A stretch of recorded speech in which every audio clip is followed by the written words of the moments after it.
I will call to order this meeting of the Somerset Berkley Regional School Committee at 6:02 p.m. Due notice having been posted.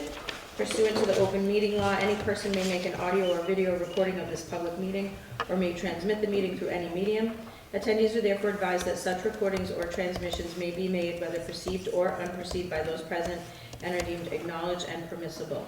We'll do a roll call of members present. Ms. Ferreira. Present. Ms. Ashley. Present. Mr. Fenstermaker. Present. Mr. Machado. Present. Ms. O'Brien. Present. And the chair is present. Also with us this evening, our Superintendent of Schools, Jeffrey Schoonover, our Chief Financial Officer, Raquel Pellerin, our Director of Curriculum, Elizabeth Haskell, our Director of Special Education, Megan Ashton, our Principal, Dr. Brailsford, and our Recording Secretary, Robin Vaccaro. Could you please stand for the pledge? I pledge allegiance to the flag of the United States of America and to the republic for which it stands, one nation, under God, indivisible, with liberty and justice for all.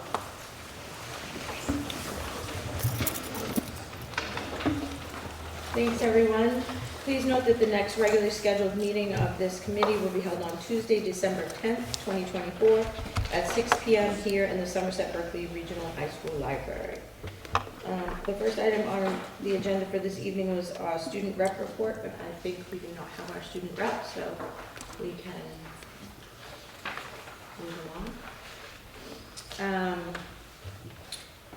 The next item on the agenda are the October Visionaries. The committee would like to recognize and congratulate the following students: Agatha Almeida, respectful; Karina Queso, digital citizen; Chelsea Cookson, resilient; Keegan Medeiros, independent; Aiden Zvaboda, independent; Vanessa Tavares, academic; Isabel Vincent, empathetic; and Rylan Osakis, academic. And I hope I pronounced everyone's name at least close. Congratulations to those students. The next item on the agenda is discussion and action on the student trip to Italy for 2025 and on a 3-year student trip plan request. I think Mr. Talbot. Let's see, and folks, I think you have the information in your packet.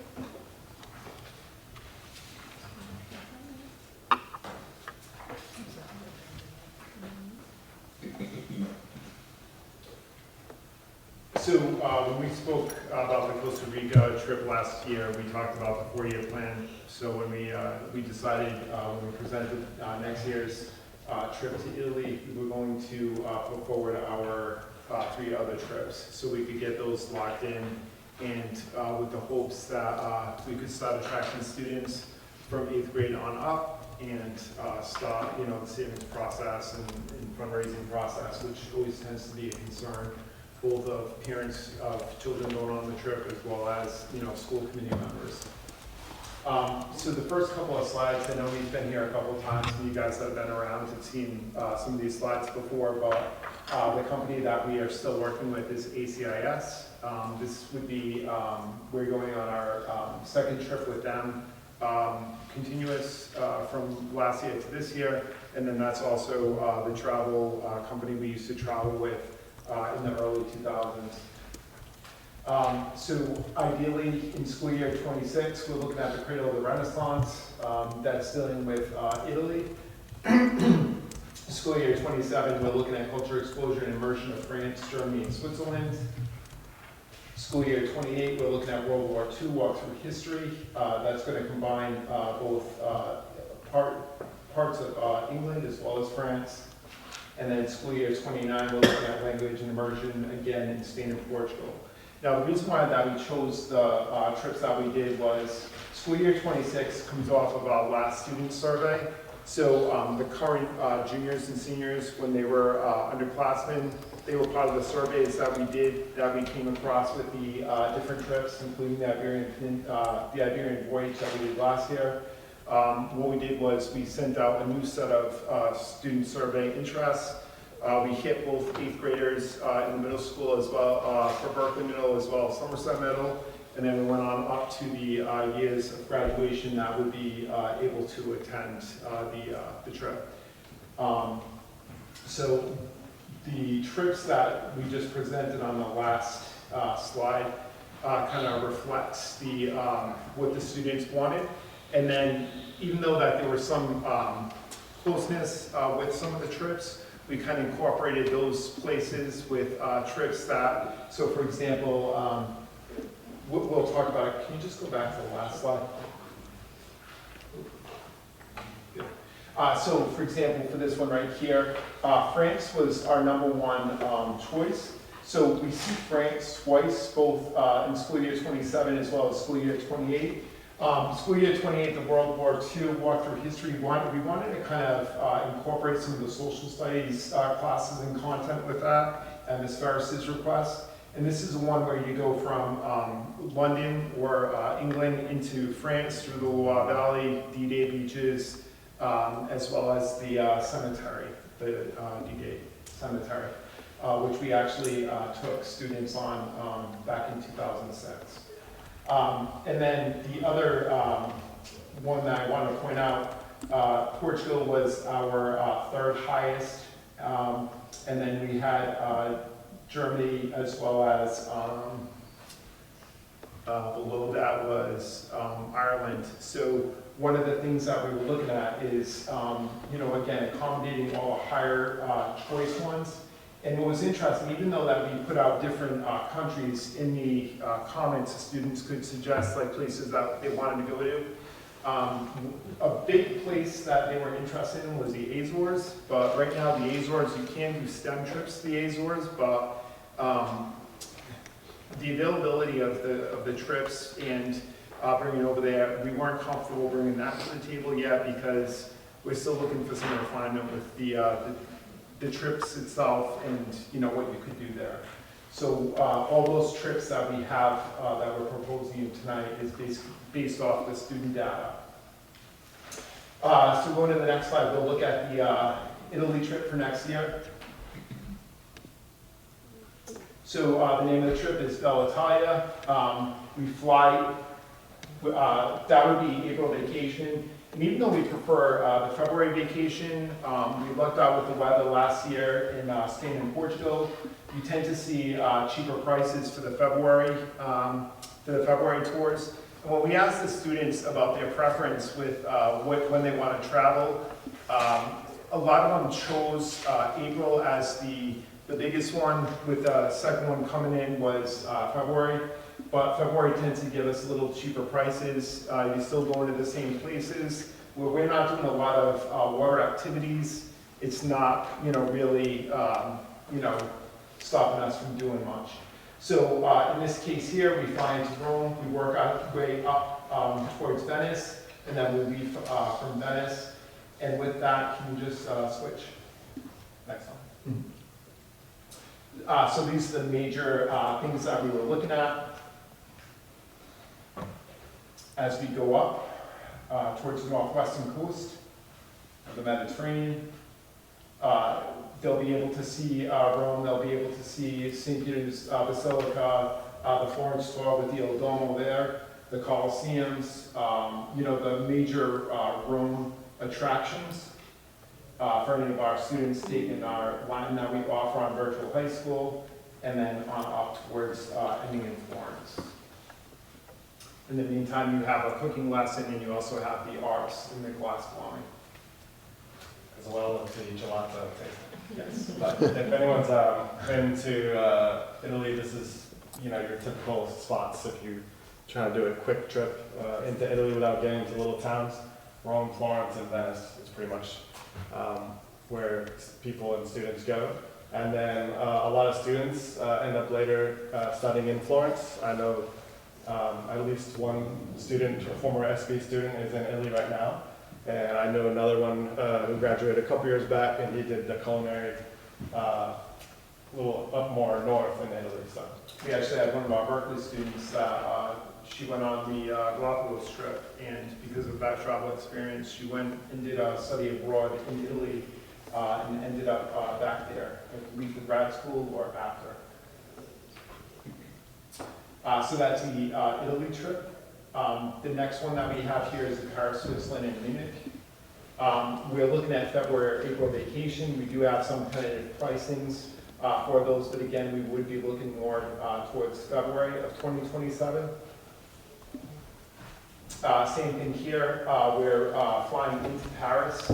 We take the side trip out to Versailles, and then you're seeing that we will be traveling through Paris, through rail, and then over there we cross over into Germany, and then go up towards Sweden, and then we'll leave from Munich.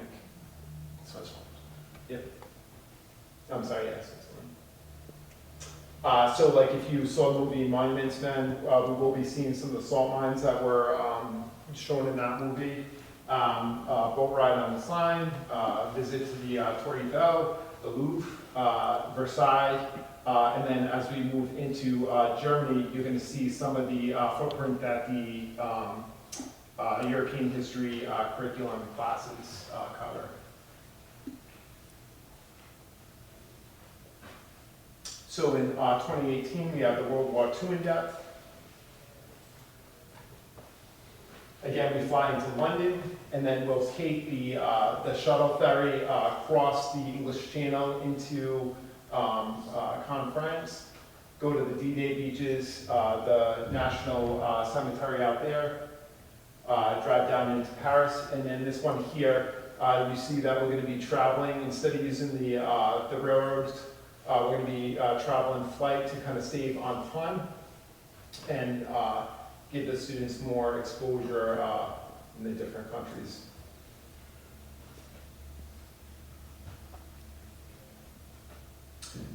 Here we will see some concentration camps. We'll definitely see the American Cemetery. The key, London travel experiences. There is a potential for a drop-off to see Stonehenge on the way before we cross the channel. And then here, again, where it's a World War II kind of centered trip, we're going to be looking at more of, what the different towns along the coast and the water did in preparation. Which villages, which towns have the dummy, models that were designed to, kind of throw off the Germans at the time, and then where the Americans as well as the English crossed into France. So you kind of relive that whole thing. And then in 2029, we'd actually be repeating our Iberian voyage that we went on in 2024. We have a lot of great feedback from our students. And again, with weather and, at the time of year being cheaper in February, we figured this would be a really good experience. The thing with this, though, too, is you wouldn't really see any of the students that would have been able to go on the trip this year. We kind of bumped it out a little, so younger students could have gone on it that weren't exposed to it yet. We would basically be going the same kind of view with it, except for Sevilla. I don't think We did Sevilla, yeah. So, we fly into Madrid, then we go down to the south into Cordoba, and then that was a train ride, nice 2-hour train ride in the morning, and then from Cordoba down to Sevilla in the south, and then we went by bus over to Évora, did a quick stop in Évora, and then ended up in Lisbon, and we took a tour both just outside of Lisbon to the line. I remember the pastries were mentioned here.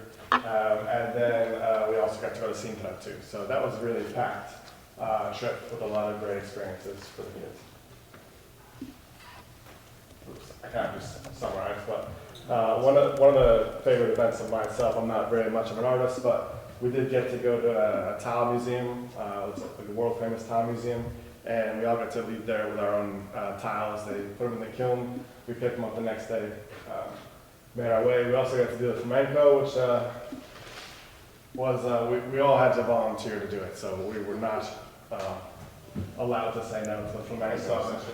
maybe Mr. Tuttle will do some steps later. We had the paella dinner, we went on the Ave, we got to go to the famous cathedral/mosque in Cordova, the famous Sharon Monastery to get the pastries after, and up into Sintra as well.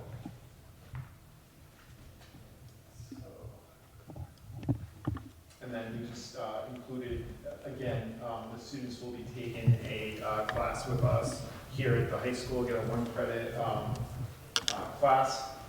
Same kind of idea of assessments and work, pre-trip, during the trip, and then post-trip work, and then presentations here, as well as different classroom presentations, multicultural week presentations. And then we really want to have them go down to the lower levels as well. We skipped over the company slides. Yeah. And then also they have a choice of working with University of Southern New Hampshire as well as other colleges that they could apply for college credit with them. So. Thank you, gentlemen. Does anyone have any questions?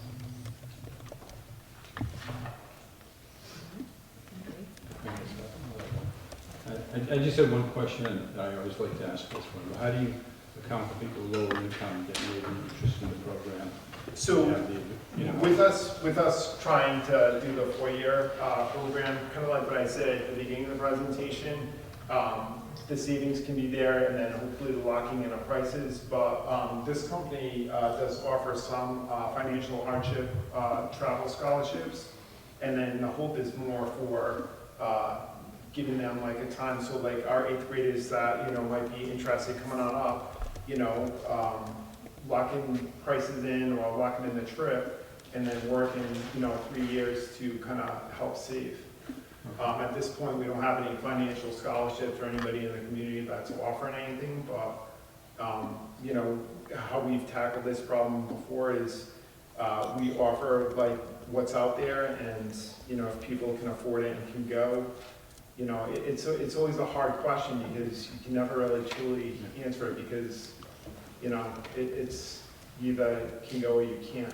And right, I understand. Okay, thank you. Yeah.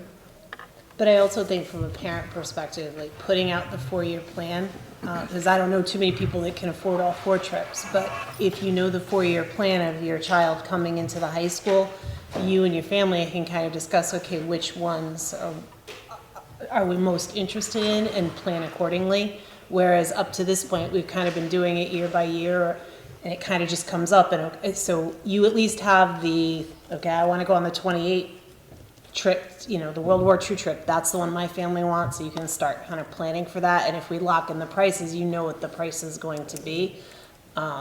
So I appreciate that they're doing this as kind of a rotation and a 4-year plan rather than the short term.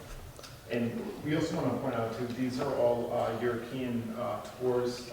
We tried alternating between European tours and South American tours. And some of you guys that might have been on the school committee years ago, we were told to do a domestic tour kind of to handle the financial burden of people. And what we found is that there wasn't a huge savings with doing a domestic trip.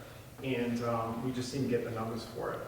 And so we stuck with the European tours for the next 4 years because we tend to have more with that. And it's kind of like what Dr. Brelsford said too, you know, some of the people that found out we were going to Costa Rica this year, it's like, well, oh, I would have waited for my senior year if I knew that was going to be, you know, the trip and so on. So we kind of wanted to pack it now and then, you know, as time goes on, with the approval of whoever's on the committee at the time, keep building onto the trip. So it's, you know, we have the continuity and we have the planning for families.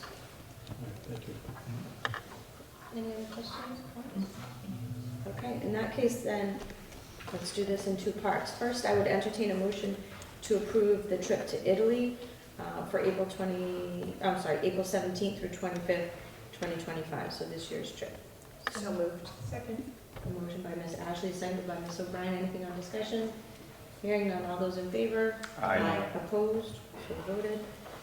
Next, I would entertain a motion to accept the 3-year plan for student trips as outlined with the condition that the trip advisory team return to the committee for approval for each specific trip.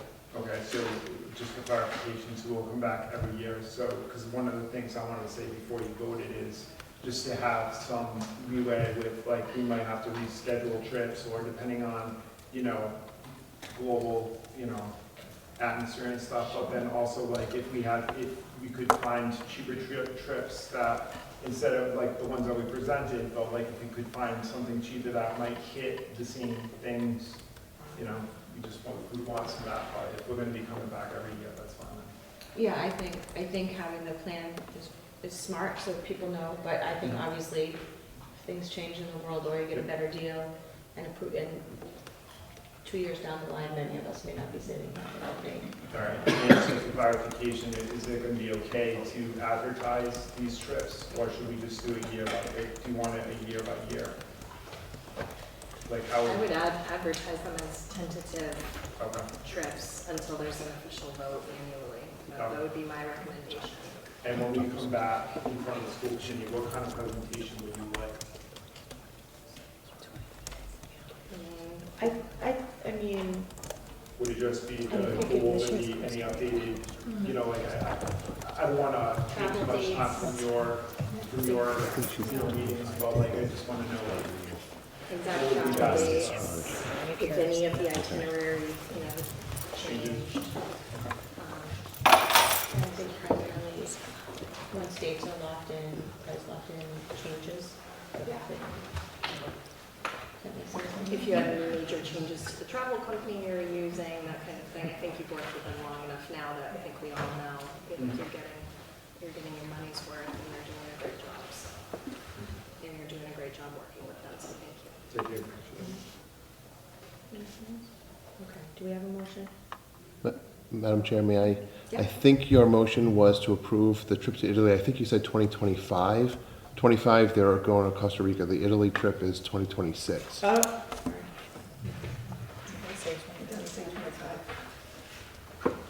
Is that correct, Mr. Talbot? Yeah, I must have goofed up on the thing when I emailed. Okay, But yes, you're correct. okay. Okay, that's fine. Are we okay with the correction? Yes. Okay, thank you. April 17th through 25th, 2026. Okay, and, I'm sorry, I lost track. Do we have a motion to accept the 3-year plan? Okay, motion by Ms. Ferrer. Seconded by Ms. O'Brien. Anything else on discussion? Hearing none, all those in favor? Aye. Opposed, so voted. Awesome. Thank you very much. Thank you. Do you need school committee chaperones? You laugh, but I'm actually thinking of 2028. But I'm on the Is it, which committee. one would I go? World War The II. World War II one, I'll race you to it. That's fabulous. Those are great opportunities for students. Thank you for that. Okay, the next item on the agenda under new business is baseball field improvement project presentation by Activitas Landscape Architects.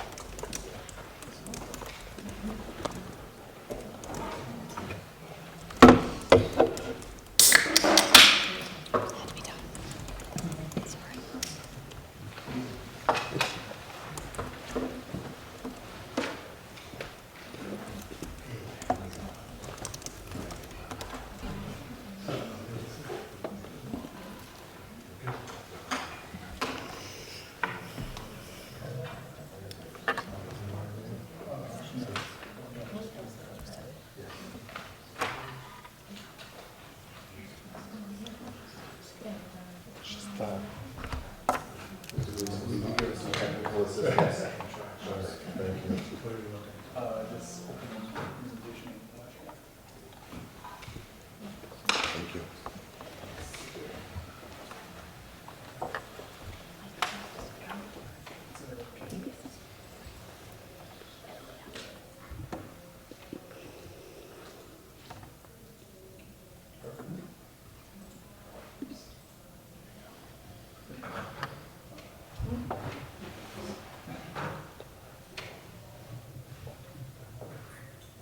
It's not gonna stay open until you sign it.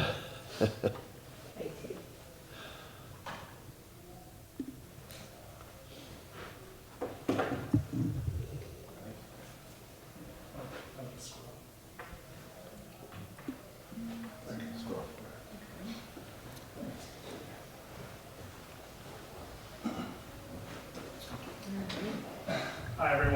name's Kellen Huang, I'm the project manager at Activitas.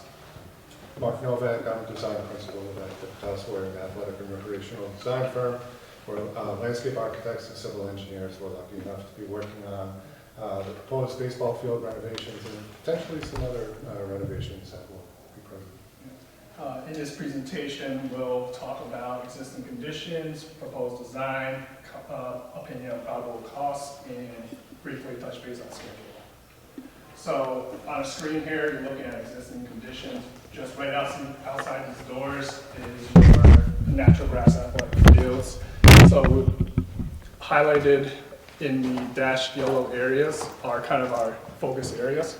So the baseball field, just beyond the right field, the natural grass practice field, and the varsity softball area.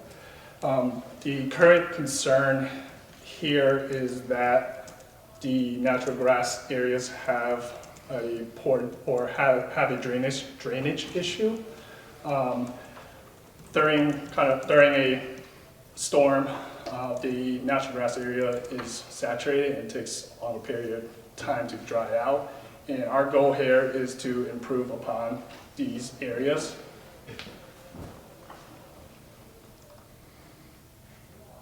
So one of the first things we did when we were selected to work on this project was we came out and we took some soil samples.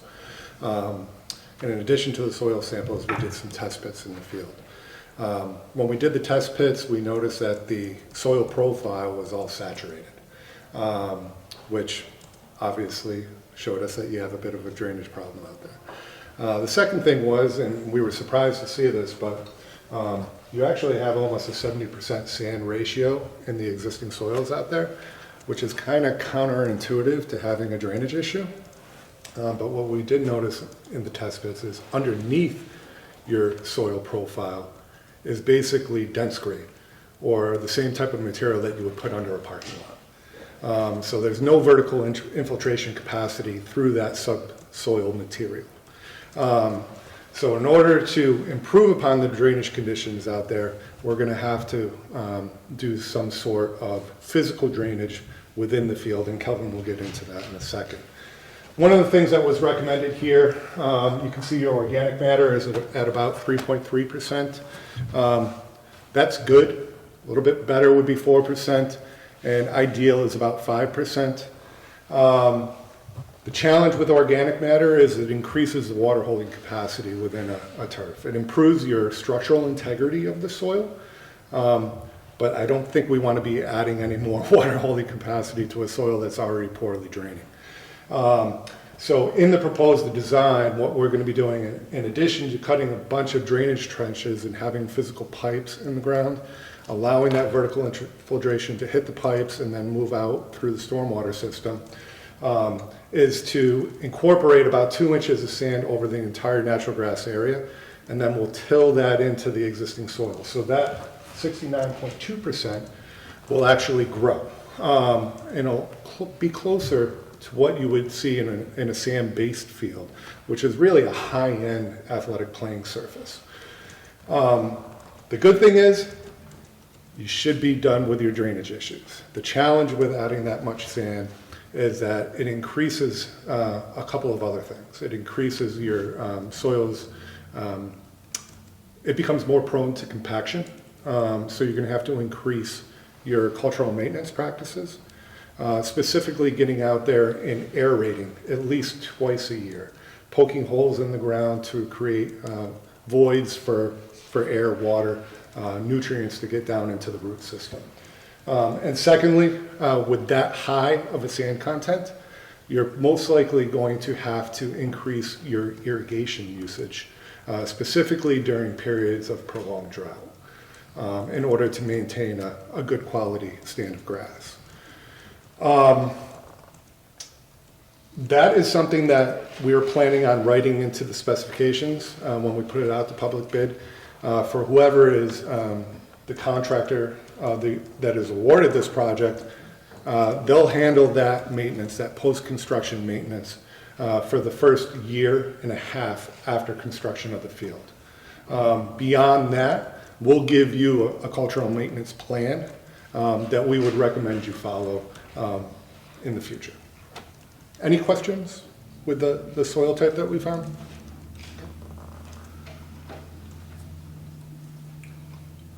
So this is the proposed design.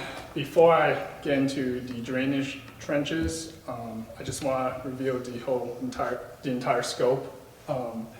So as part of the base or the base bid, we are focusing on the baseball field. Then we're considering a bunch of alternates as of right now. So as part of an alternate, just beyond the right field is that natural grass practice area, new drainage trench at the retaining wall walkway. So at the retaining wall where the track is, there's a significant slope coming down through the walkway right next to your baseball field. So the goal there is to install a drainage trench along the walkway to kind of capture that surface runoff before it hits the field. And that is part of the concern of the saturated areas in the baseball field. Relocated bullpen outside of the field play. So currently your left field bullpen is actually in the field. So as part of an alternate, we would consider relocating that bullpen outside the fence line and also making it a regulation bullpen. So right now, that bullpen, if you're warming up on it, you're throwing actually uphill. The rubber is supposed to be 10 inches above home plate, and right now I would guess that you're over a foot below home plate. So it's not the end of the world. You see it at a bunch of high school ball fields. But I think if we can find the money in the budget, it would be nice to move it outside to create a safer playing condition and to make it regulation, as Colin stated. Then another aspect of the entire scope is the new outfield chain link fence. So as part of this scope, we're reducing the outfield chain link fence by 10 feet. This is just a desire that athletics came to us, and they wanted to kind of reduce the outfield to improve the play of the sport here. It's a bit of the pitcher's park right now. I think there's only been like 2 home runs, I've been told, over the history of the field. So by bringing it in about 10 feet, we're hoping to maybe see a couple more home runs. Yeah. And then lastly, the natural grass area at the softball field. So there was, based on our conversations with athletics, there's some concerns towards the left field, left outfield, where the natural grass is, being kind of the same general problem as the drainage issue that we're seeing at the baseball field. So now getting into kind of the drainage trenches. At the natural grass areas, we're proposing drainage trenches every 15 feet on center. There will be a 2-inch perforated pipe within this drainage trench encased in pea stone and a sand base which still makes up to the top where your sod is. Your existing irrigation will remain as is. It'll get tuned up as necessary. Yeah. Yep. And you can see on these plans, this is where we'll have a header collector pipe tying into the existing system. Same thing on the softball field diving in. Along the outside, we'll have another collector pipe. The good thing with these fields is they're graded nicely. So when the contractor built these originally, the materials might have been a little suspect underneath, but the rest of it was done in a good fashion. So the pitch of the field really isn't going to change. We're going to be using that gravity, like a drop of water that drops in between these laterals, will move down the slope of the field and then fall down through the trenches. We did extend the trenches up around into the foul territory in between the team areas and the first and third base lines to address some of the drainage issues here. We've heard that the infield is in great shape, so we're going to protect that. Back here, same thing. We're running our lateral drainage trenches perpendicular to the grade. So as water falls down, it falls into a trench, and then it delights through. And all these pipes will tie into your existing drainage system. Yep. And something to think about that we're going to be very careful with our specifications is this is not something that you want your average landscaper to be working on. This is going to require some specific expertise from an athletic field contractor, who we know who they are. We do this a lot. And we're going to have experience and qualification-based specifications to make sure that we get a qualified contractor that's going to be bidding on this. If somebody that isn't qualified for this, our specifications will allow us to toss that bid out. Any questions on this? Okay. Cost opinions? So, like I mentioned in the previous slide, we kind of broke this out into many parts, just to be considerate of the budget and cost here. So the baseball field, your base bid, the subtotal work for that is $387,000 approximately. Then with 5% general conditions, 10% contractor overhead and profit, your construction subtotal is approximately $44,000. 444. Sorry, $444,000. And with a 10% contingency, which we typically carry at this point, is $44,000. In total, your probable project cost for your baseball field renovation is $488,000. And that's straight construction costs. And then we listed out, there's 5 alternates that Calvin went through. So for the natural grass practice area, with all those items baked in, we're at roughly $103K. For the left field bullpen, $30,000. And I believe we had sent over to Ron Taro the estimates. Did you see all the detail breakout in there? If you have any questions on the detail, we're happy to answer those. But these are just kind of the bigger numbers. Drainage trenching at the retaining wall, $17,000.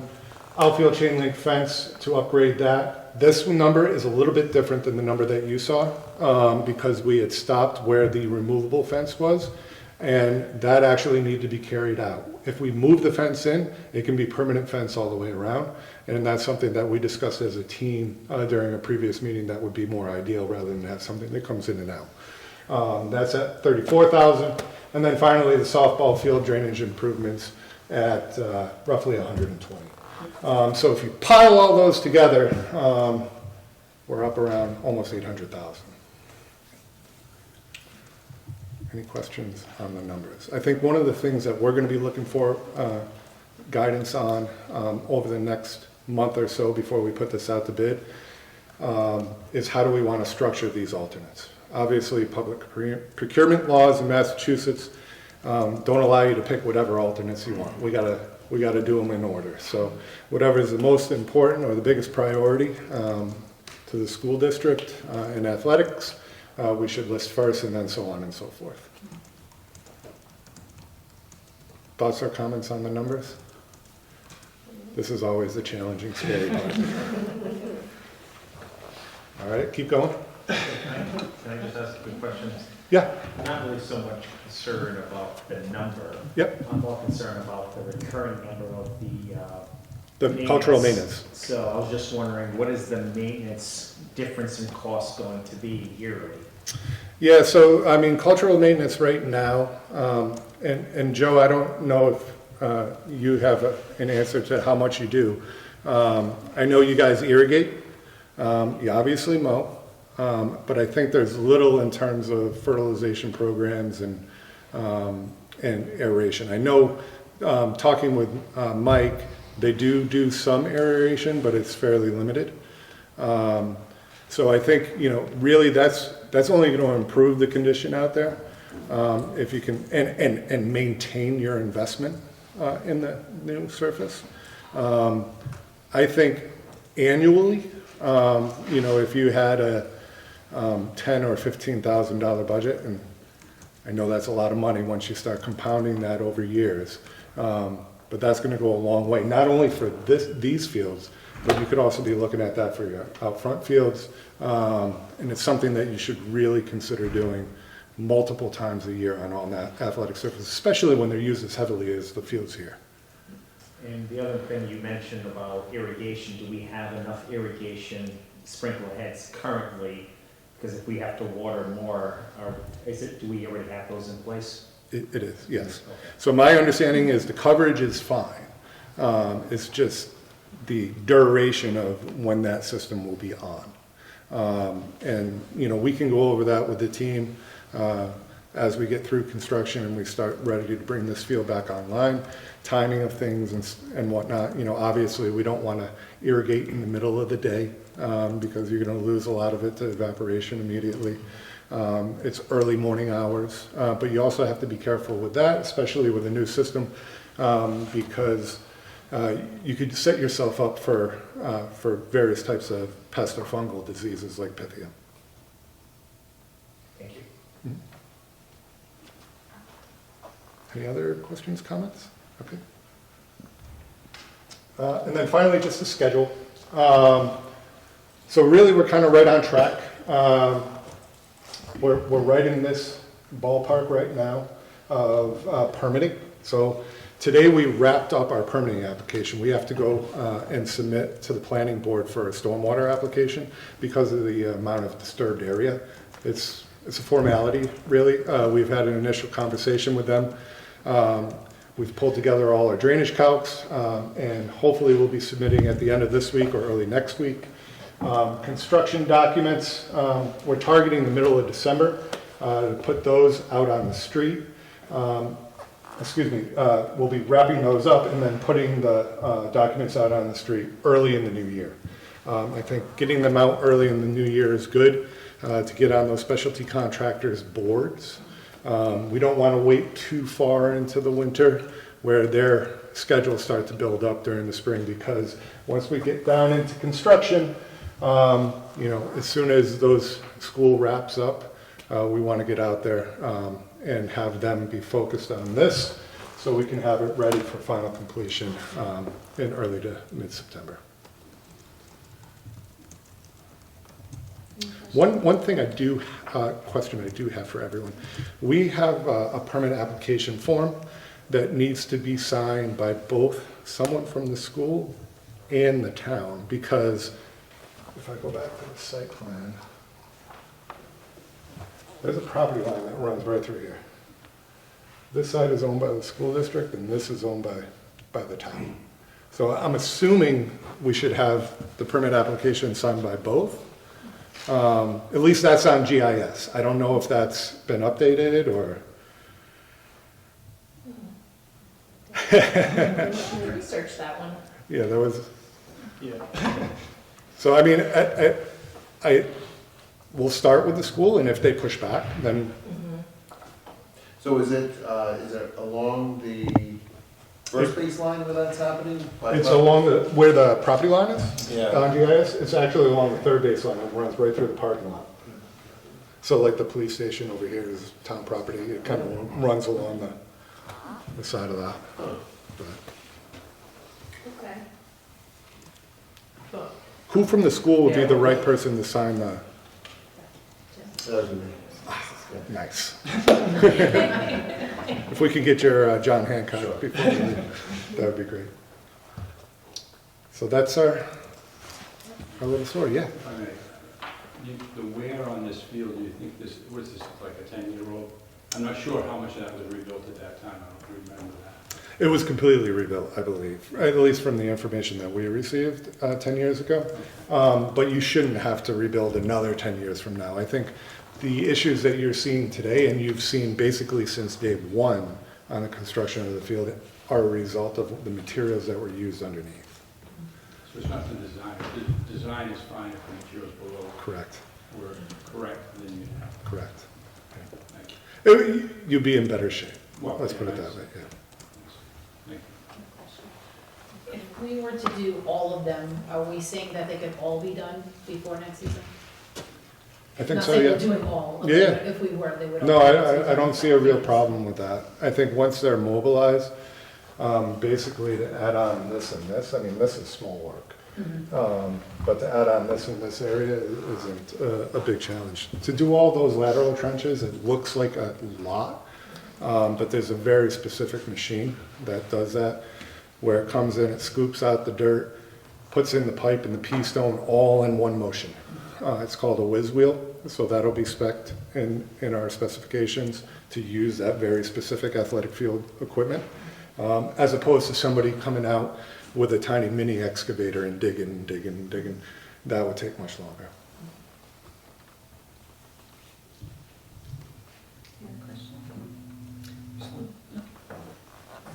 And not touching the softball practice field, no, it's not gonna do anything, there's no significance to that by just leaving it as is. No, I mean, from what we've heard, Joe, maybe you can comment, but that's performing just fine right now. Which field? The JV field? The JV? Yeah. Of all the fields, the JV field remains probably the best. And just prioritizing the varsity spaces, I would think that those would be the ones that need to be addressed. But on a rainy day, usually the JV field is the one that comes back online the quickest. The problem is it's a little smaller. Is there anything else, Mr. Francis, anything else you'd like to add that we should consider?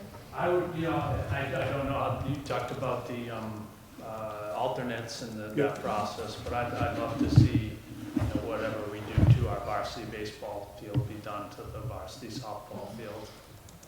Even though the baseball field itself is much larger and is significantly worse, I think we've dealt with a lot of the similar problems with both fields.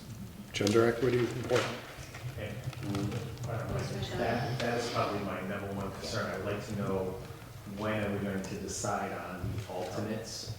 I'm going to leave the professionals to make that decision, but obviously some of the alternates are over $100,000 and things like that. So I would be very interested to see where the administration and the sports, Mr. Francis and all, where your priorities are, and if you could explain to us why those are your priorities, because that would be a big, because obviously once we put those 1 through 5, we have to live it. We have to live through that 1 through 5. I was going to ask that question, if I may. Do the ad alternates need to be sequenced like Yes. priority? They do. Yeah, so just for example, baseball field is the base bid. Gender equity purposes, let's say we make softball alternate number 1. If we have everything else go in order, so 2, 3, 4, and 5, if we want, bids came in and said, all right, we can do baseball and softball, and we have a little bit of extra money, maybe we can do that drainage trench at the bottom of the retaining wall. Well, you can't jump to this one without taking these 2. Just for public procurement.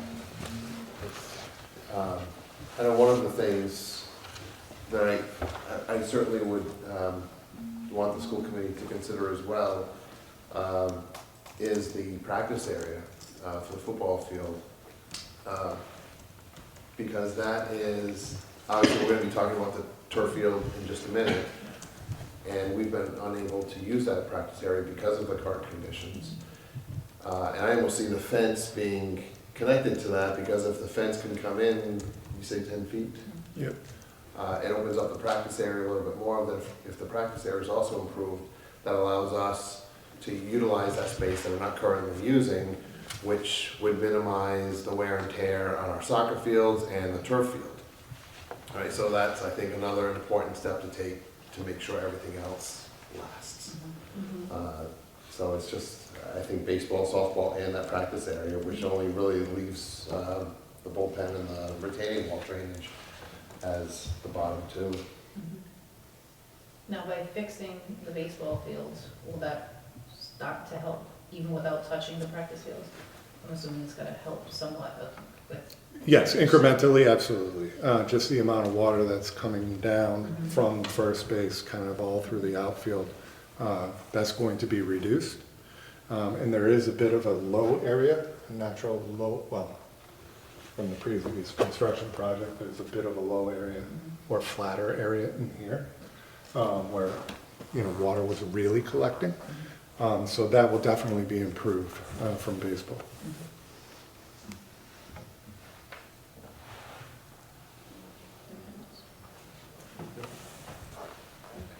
Go back to the numbers.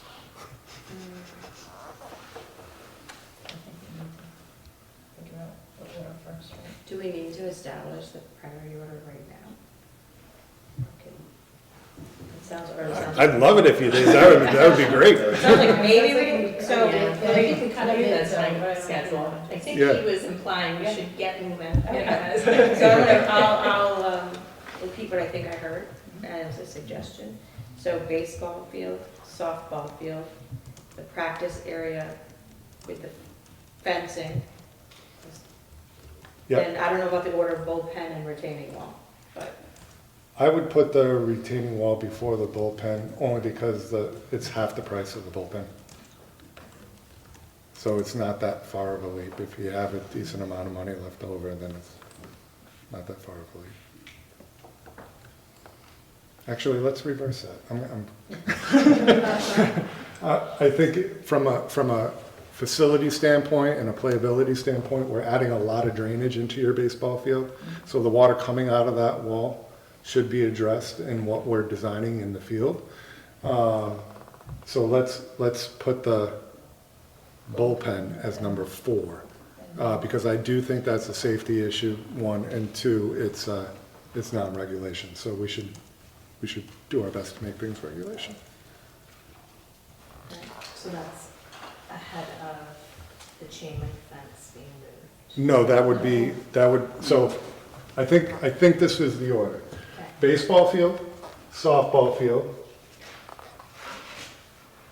natural grass practice, move the chain link fence, bullpen, and then retaining wall. Practice area and fence are those are two discrete. They are, but we could lump them together. You know, it's all how we kind of pull the package together. So if we want to make that into one alternate, Separate, just in case you have money for one but not the other. I hate not to be able to do either if they're lumped together. well, that's, you raise a good point, because you still have a portable or a removable outfield fence. So you can get the width out there if you keep that fence, right? So keep the practice area and then the fencing out. Separate? Yeah. Just in case. Okay. Any other questions? Yeah, that's in line with what I was thinking after the presentation, so sounds reasonable. Okay, let's see if I can put this into a motion. I do. Okay, I would entertain a motion to authorize Raquel Pellerin, Chief Financial Officer, to engage with Activitas Inc. Landscape Architects for design services and to assist with the bid specification, bid process, and construction administration, I'm gonna say for the athletic field drainage repairs. The priority areas would be in order: the baseball field, the softball field, the practice area, the new outfield fence, the bullpen, and the retaining wall. Yeah, And just to clarify, these services and the project cost would be paid using stabilization fund, building stabilization. Second? Okay, motion by Ms. Freya, seconded by Ms. Ashley. Anything further on discussion? Hearing none, all those in favor? Aye. Opposed? So voted. Thank you for your time. Thank you.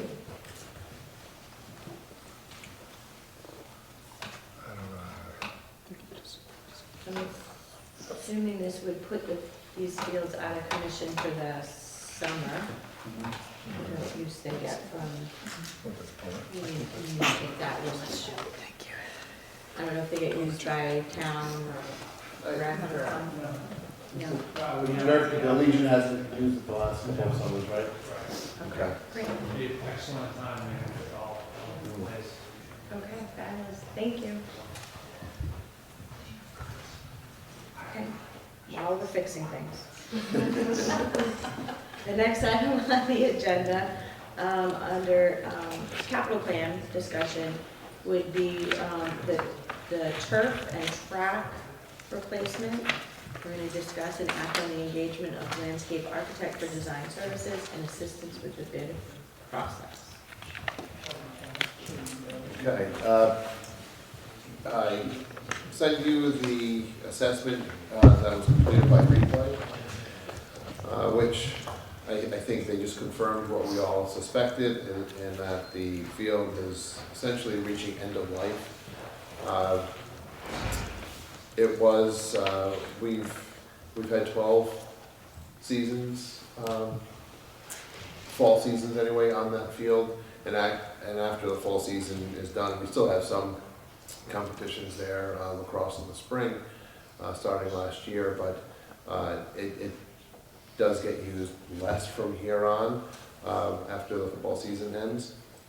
But still, we know that it's had 12 useful years, and that was about what was anticipated. I think it was about 4 years ago, we had an assessment done, and at that point, they said if we maintain the field, groom it, maintain it properly, we should be able to get about 4 years on it, and that's exactly where we are. The details are there about the pile height and the infill levels at this point. The pile is down a certain amount. It almost prevents us from adding more infill. Otherwise, we'll just be playing on a field of those little pellets. So it's at that point where it does need to be replaced. Replay, who did this, indicated that another high school, I think it was either Norwood or Norwell, one of the two, their field was installed at the same time that ours was, and they just had theirs replaced this past summer. So we're right there in that same time frame. There is some cracks on the track that also need repairing. So really, there are two projects that we'd like to pursue. One is replacing the turf, one is repairing the track, and then doing an overspray. For cost estimates, well, first of all, are there any questions on the report that you received? Okay. For the cost estimates for the turf field replacement, he indicated that the prices range from about $450,000 to $600,000. Many of the current fields are being replaced in somewhere in that $525,000 to $550,000 range. The track repair and overspray would be somewhere between $100,000 and $150,000. He said that is dependent, that those prices do fluctuate more because they're dependent on the price of oil. So it's really tough to forecast exactly what that price would be. But if you think about $550,000 or so for the turf, maybe $125,000, $150,000 for the track, looking at close to $700,000 to do the two projects.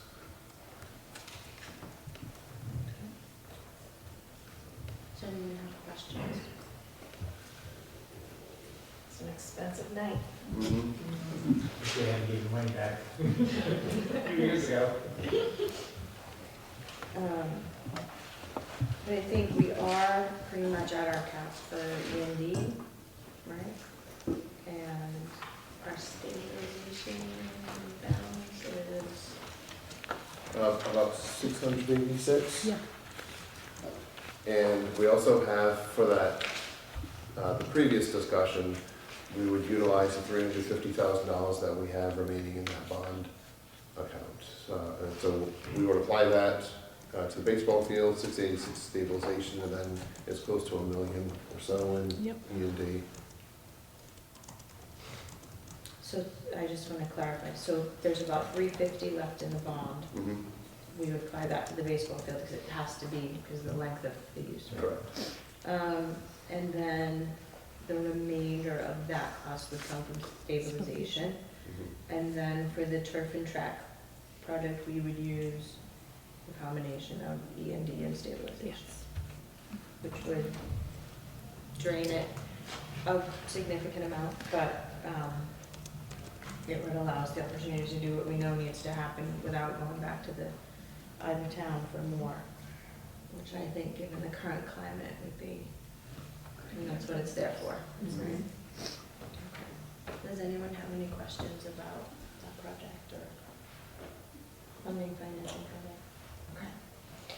Okay. In that case, then, I would entertain a motion to authorize Chief Financial Officer Raquel Pellerin to engage with activity costs, landscape architects for design services and assistance with the bid process for the turf replacement and the track repair. So moved. Second. Motion by Ms. Burr and seconded by Ms. O'Brien. Anything further on discussion? I just have a comment. This is why, today's a real good example that we have a fund, a stabilization account, and all these that we've built for 10 years. And in one afternoon or one evening, we just spent it all. We need to figure out through our auditors, see how we can expand that, because I know we have a cap, and that's why we returned, I think, $800,000 or something. I don't remember the amount, so I don't want to throw a number out there, which I just did. But I knew we, we released some funds back to both towns because we were at that window.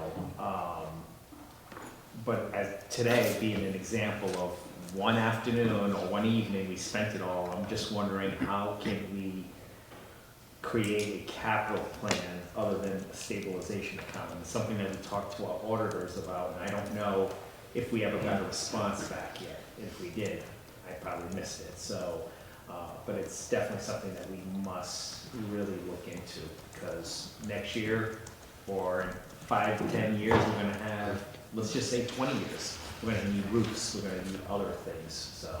Okay. I believe Mr. Taro received an answer regarding that, but the auditors are actually working with us right now. They're here this week, so Ms. Pellerin will ask them tomorrow or this week sometime and get an answer Thank you. for you. Okay. That was my question, right? Okay. Anything else on discussion? So we have a motion and a second, and nothing further on discussion. All those in favor? Aye. Opposed? So voted.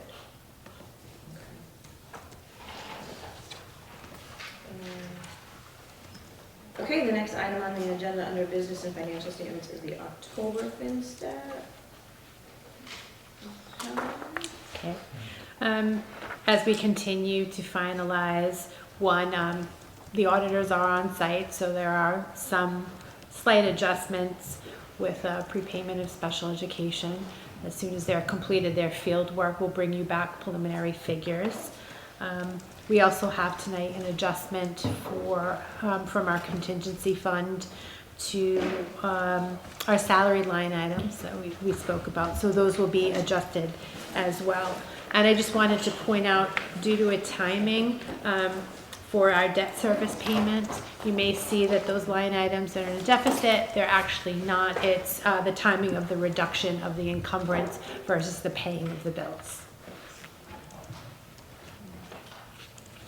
Anyone have any questions on the October financial statement?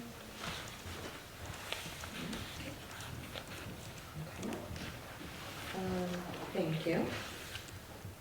The next item on the agenda is approval of the budget amendments as presented. So there are two documents. One is for the adjustment of revenue that we had spoken about with Chapter 70 and the adoption of the assessment. This is just to move the money to increase the state aid for education and to reduce the assessments for both towns. Then there's also an expenditure budget adjustments, and those are, just as we spoke about, moving from contingency to the various line items that you're going to see in a deficit, and that is due to the finalization of contractual agreements and increases. Does anyone have any questions about the budget amendments? Okay, in that case, I would entertain a motion to approve the budget amendments as outlined by our CFO. Second. Motion by Ms. Guerrera, seconded by Mr. Fenstermaker. Anything further on discussion? Hearing none, all those in favor? Aye. Opposed? So voted. Thank you very much. You've been busy. You're about to get busier. We appreciate it very much. Okay, the next item on the agenda under student teaching and learning is the school improvement plan presentation. So the school improvement plan presentation and the assessment summary are provided in one presentation. Okay. So I believe it was shared with everyone, and am I going through the whole thing, Chair? Because I know it's. Sure. I was given a little sidebar, maybe we should wait. And the reason I'm asking is because the school improvement plan is supposed to, and I know you all got copies of our school improvement plan, it does need to be worked on by the school advisory council, which we did work on in October. However, there were many, many members of our school advisory council that we thought were going to be present in that meeting that were not. So it was a very intimate group of us that met in October. But those that were there did vote to move forward with it, and it was shared with all the members that were present. So our goal for tonight is to share various pieces of data, our MCAS data from last year, pretty much all the numbers that we had shared last year with you, our Project Lead the Way numbers, our post-secondary pathways for our students, SATs, advanced placement. We obviously have to revisit our mission as graduate because that's our whole purpose in being and why we do what we do. So we want to make sure that everything we talk about is connected to that. And then we will go through the school improvement plan. And we presented this exact same quote last year to all of you, but I really think it continues to be a very important key piece to all of this, which is that behind every data point is a human, and behind every human is a story. So when you look at the data, when you look at percentages of students doing this, that, or the other, you have to remember these are people and not just numbers. And while I can't sit here and tell you all of their stories and why the numbers are where they are, when you look at the numbers and you look at the students tied to them, the stories are real and they are there. And, I just ask everybody to kind of keep that in focus as well. You're doing a great job.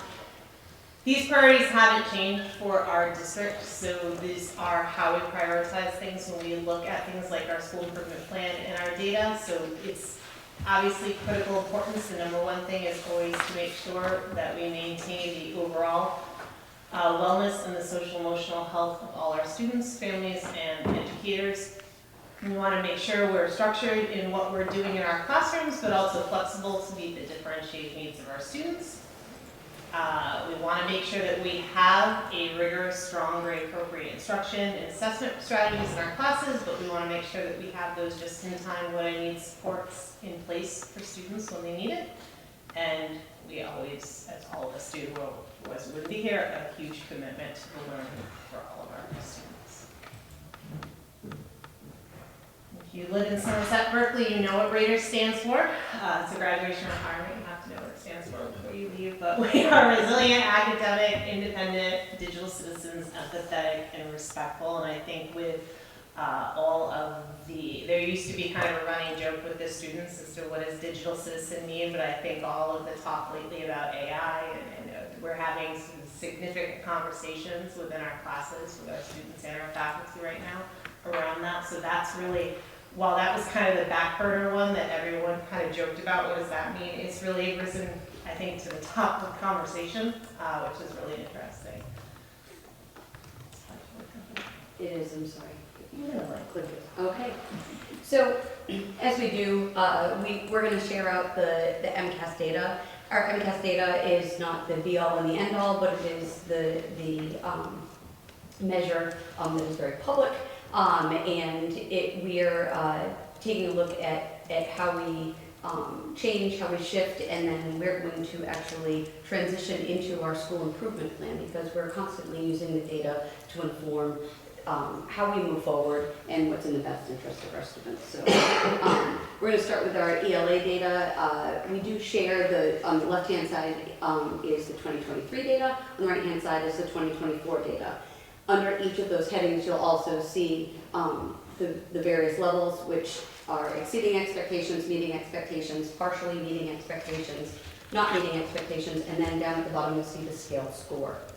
There are also 2 columns for each of the years. One is the data for Somerset Berkley Regional High School, and the other is the state data. So I know you can all see it, but it's for our at-home audience and making sure that we just review that piece. So as you can see, our exceeding and meeting expectations is slightly lower than it was last year, and slightly higher in the partially meeting and not meeting expectations. We actually, I hope I don't spoil anything moving forward, but Dr. Belsford and I, as we were preparing, we're constantly having these conversations, and one of the things that we did talk about is writing across the curriculum. So we are having some conversations about, or actually they had a faculty meeting. We've had the focus of all of our faculty meetings thus far this year around the English MCAS specifically. We had our English department took a deep dive into this data in terms of specifically what questions did we struggle with, and it really rose to the top that writing was a struggle for our students, particularly in areas of starting the writing process, the big ideas, those types of things. So our first faculty meeting of the year, Christopher Silva, who's our ELA content coordinator, presented the information to the faculty, and we got in departmental groups to discuss what each department could do specifically to target writing. This past month, so our last faculty meeting, we got interdisciplinary groups to do a share out of what each department spoke about, and to get some feedback on that, and to talk about what our next steps were. And the English department right now is using the AP rubrics as a model, but creating a new school-wide writing rubric draft, because you'll remember this, but our school-wide rubrics are approximately 12, 13 years old, because I was a newbie here when we wrote them. So they need to be revitalized and revamped, and we have the AP rubrics that we're looking to base it on. So they are creating a draft of a new SBRHS writing rubric that we are going to get back into our groups in December and present that to our groups again to get some feedback on that, with the idea of piloting that in the spring and hopefully adopting a new school-wide rubric specifically based on writing to address some of the concerns that this data showed us for next year. Well, and they're all our kids. So although it is an ELA MCAS, these are all our kids, and we want them reading, writing, speaking, and listening in all content areas, which moves us closer to our vision of graduate, which is what we just looked at. So, thank you. Our math data, again, we've had an increase in exceeding expectations, a slight decrease in meeting expectations, and about the same in partially and not meeting.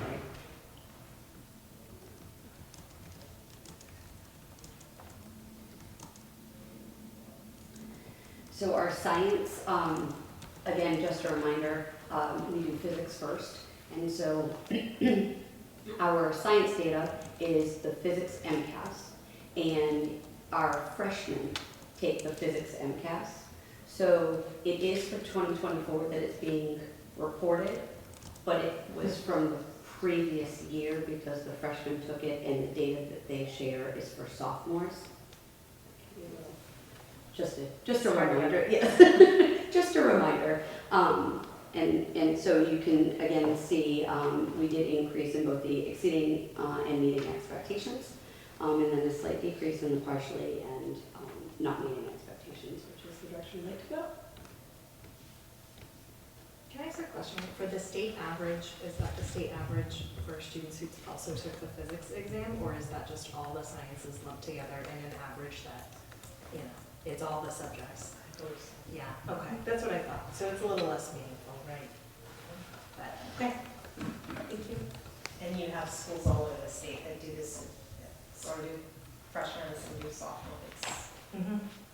Even if it's a difference, even if it's not physics or Biology and physics are the two main ones that, but there's chemistry in there too. Yeah, exactly. Well, I'll just jump in for a second. I probably shouldn't, but I will. Yeah, we debate the science program of studies. As someone with a physics background, as a former physics teacher, science coordinator, I truly believe in the sequence, physics, chemistry, biology. And I think because of that, we produce kids, we are graduating kids with a very strong life science background who go on to college and can do some really great things in the life sciences, which is really where today's science is at. But we do debate. Do we switch it? Do we switch it back up to biochem physics? Because the bio test might be easier than the physics test. So we do have that debate. And sometimes, you know, it's not, I don't think it's the right thing to do in terms of preparing kids for college, but we probably see better numbers. I'm certain we will see better numbers. So, can I just interrupt you for a second? You just said what's best for kids. And remember, the reason why people are during this whole education debate about the MCAS during the election season, are we teaching for the test? If we do it the opposite way, we are officially teaching to the test. So that's why, for me, continue to do what's best for students so they're prepared when they get to college. That's my answer. So I don't want you to have any doubt. As a parent and as a leader of the school department, that would be my decision for you. Regarding, you know, if we want scores to be great, obviously yes. But if we're going to contradict what we really believe is best for the kids, why would we do it? That's why I haven't budged in 10 years. But the pressure builds, and it does build every year as people putting more emphasis on MCAS. Sorry. No, you kind of reiterated what I was going to say, and I apologize for interrupting, but like I am biased because I was the content coordinator when we put that in officially. Granted, it was started before me, but it's like what Mr. Schoonover said, where yeah, we are preparing our students to take the MCAS, but we're really preparing them for life beyond high school. And by doing this, we're setting even our students that might be going to 4 years, 2 years, training schools, they're getting a nice physics foundation that not all area high schools are providing. And they can walk into a BCC science program or even just general studies, and they've taken a lot of science that will prepare them where they won't have to take an extra science class before they take the lab science. And it's, you know, there's benefits for what we're doing. I mean, you definitely can bend some of your policies in the way that, you know, classes, but we're preparing our students for that spiral in the curriculum as well as being prepared for life beyond MCAS. MCAS can't be our, you know, only target.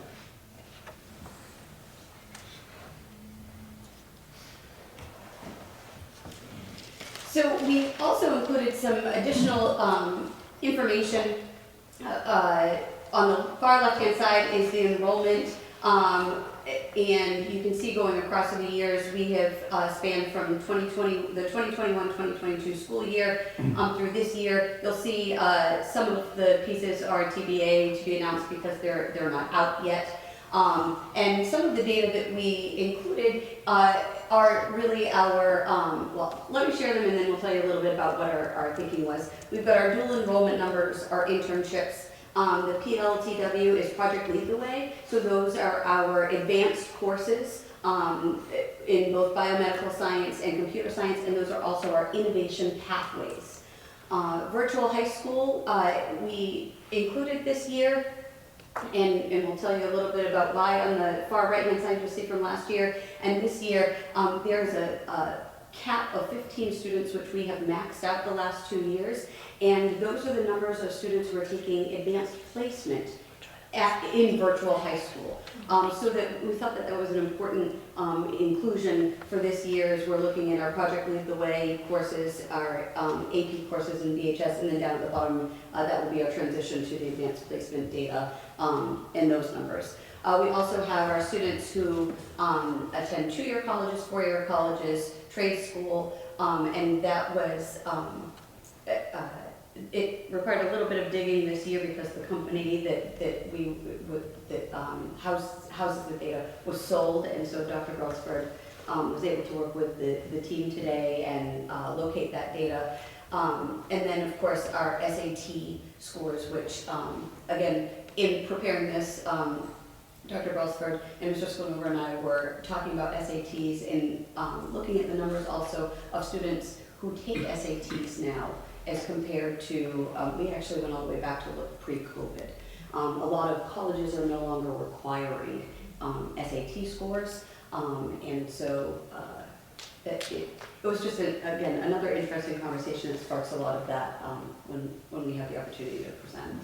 Can I ask a question about that? Sure. So I noticed that SAT scores have gone down, which is interesting to me because you'd think in a test optional universe that kids are self-selecting a little bit more in terms of whether they take them or not. So for instance, if you look at like the average admitted, scores of admitted students who do choose to report them, they've gone way up because they're only reporting them if they're great, right? So I'm curious as to the trend that they're maybe, I don't know about this year, but the trend that they're trending down, which is interesting to me because in theory, you might expect them to go up. Because Maybe there's less focus and less prep too. Like I have a daughter who's a senior, and I know SATs were a lot less discussed in school, so she didn't, we did Khan Academy, we didn't do a lot of the prep, so maybe kids aren't doing those prep courses that prepare them as much. Just a thought. Yeah, I just wonder, I don't know if we have opportunities in there to sort of look at that and think about for students, especially applying to like highly selective schools, or there's a little bit of return to test requirements for MIT and a bunch of schools in Florida and a service academy, they also require them. So there's some return to that. So I would think it's an interesting trend to keep an eye on to see if we might, if there's anything that maybe we can do to sort of support the students who are taking them to maybe perform a little bit better so that they're more competitive for the schools that require them. I think if you go back, if you look at even maybe a few years before 21-22, we were seeing that trend up until reaching our highest that we've had, 1170 a year ago. And then I don't know why there was the drop for this past year's senior class, but we had experienced that upward trend as you were just describing.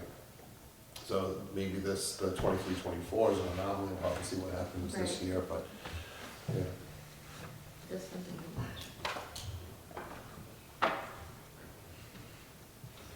So we're gonna transition over to, actually, I'm sorry, AP. I do want to point out something else though, I'm sorry. I'd like to go back up to the top. So we have our dual enrollment that hit was 8, 8, and 10, and then we currently have 3 students enrolled in the fall, and we've got Bristol coming to meet with students so that we are expecting that there will be more dual enrollment students in the spring, and then they'll come back again to do a presentation in the spring for fall dual enrollment. Also our internships, this is something that we're really proud of also. As you can see, we increased from 0 to 2 last year, and now we're up to 11. We actually have, Missy Andresen is working as an internship coordinator, and we have quite a few teacher interns who are doing some work at the elementary schools, and so she's been working with them. We have the fire department again with that partnership. that we have continued, and There's one student that's working in, actually the Somerset Housing Authority with an internship there. So those are the 11 students. so So one up in the fire department, we had 2 last year, we went up to 3. They're working both with Somerset Fire Department and Berkley Fire Department now. And there are interns at all 3 elementary schools right now. So there's 7 students down at the elementary schools, and this is their coursework. So this is during school time. They are leaving Somerset Berkley, they're getting credit for classes at Somerset Berkley by doing these internships. And Melissa Andreessen, along with Steph Brown and Rebecca Hurley from South Elementary, have put together a curriculum that they're actually taking the students through. So they're also getting some educational training, like actual coursework that will kind of give them the leg up when they get to college and enroll in education classes. And Melissa has put together a similar business track curriculum for our student that's at Somerset Housing Authority, and the fire department does their own curriculum that they take the students through. And during the final exams, at the end of May, they will all be giving presentations, because these are all seniors, which I will invite all of you to. It was almost an emotional experience last year to actually see them, because the amount of passion that these students, and then at that point it was the fire department, the whole fire department was in this library on a really rainy day when we all went outside and watched them demonstrate outside, but they all showed up for these students. So it becomes a real passion project, not only for the students, but for their mentors as well. So it's something that we're really proud of, and we'd love to continue to grow and expand. There is some connection also with some of those hours in our capstone for those our capstone students. That is a separate course, and really working with mentors. So again, we're working really hard to get kids connected to the community and with mentors. Could I just ask a question about dual enrollment? Just the structure. So are those students who are they full-time dual enrollment, or is it a course? Course. And is it a course that they take in addition to a full schedule? Yes. Okay. And do they pay? Yes. They pay for it. I'm wondering, Which I think is why our numbers aren't going up, because there is a cost involved, where our virtual high school numbers, we max out every single year, because there's no cost to that. It's not that they take it during school time, because they don't. It's not built into their schedule, although the seniors do have a study hall period where they can work on that at least for half the year. But we max out. In fact, there have been years where I've gone to Mr. Schoonover and said, can I have it? Can I get one more? I think that's how we got to 15, because I think we started at 10. Because every year, as many slots as we have, we fill. And I think that's why they go towards that. Yeah, well, I'm also curious to see now that the Commonwealth has made community college free for everyone, regardless, as long as you don't have a degree, regardless of age, income, whatever, how that might impact dual enrollment, because you have to wonder, I'm a big proponent of dual enrollment, but if you have to pay for it, whereas, and a student might want it to accelerate if they're planning to go directly into a 4-year school, right, accelerate. But if a student might enroll at, say, Bristol, why would you pay for it when you can get it for free next year? So I don't know if there have been conversations with Bristol about sort of how that, the new program regarding community college, how that might impact dual enrollment, and if they have any thoughts about how to sustain or expand dual enrollment when there's sort of a financial incentive to wait, at least for students who are thinking about going with, a 2-year initially. So I don't think anybody here has that answer. I'm just sort of, it's interesting. It might be difficult to expand dual enrollment in that environment.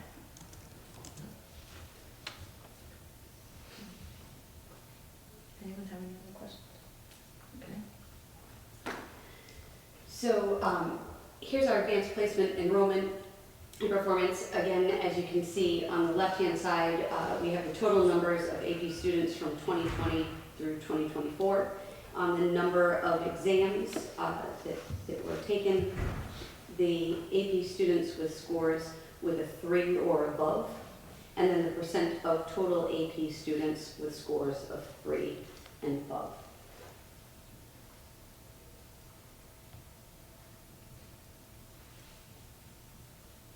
So we had our highest numbers this year with 266 total AP students, and a huge percentage of students. It is slightly lower than last year, but when you start to increase the number of exams that you take, it may offset that percentage. And according to College Board, taking one AP course and completing it increases your chances of graduating from college in 4 years.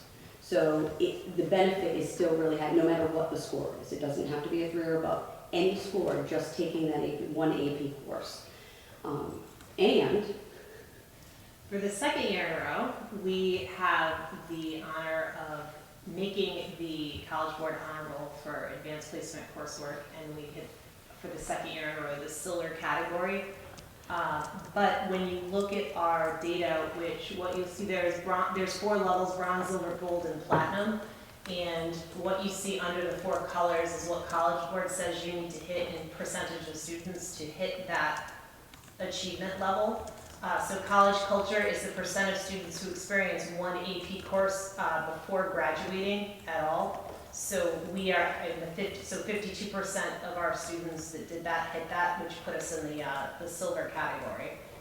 But for college credit and college optimization, we actually hit the gold level. But in order to get the gold status, you have to have it in all 3 categories. So that's, but I'm really proud of the fact that for college credit, which is the percentage of students earning an AP score of 3 or above, we hit gold status for that, so 39% of our students do that. And then college optimization is the percent of students who took a total of 5 APs across their high school years, with at least one taken in 9th or 10th grade.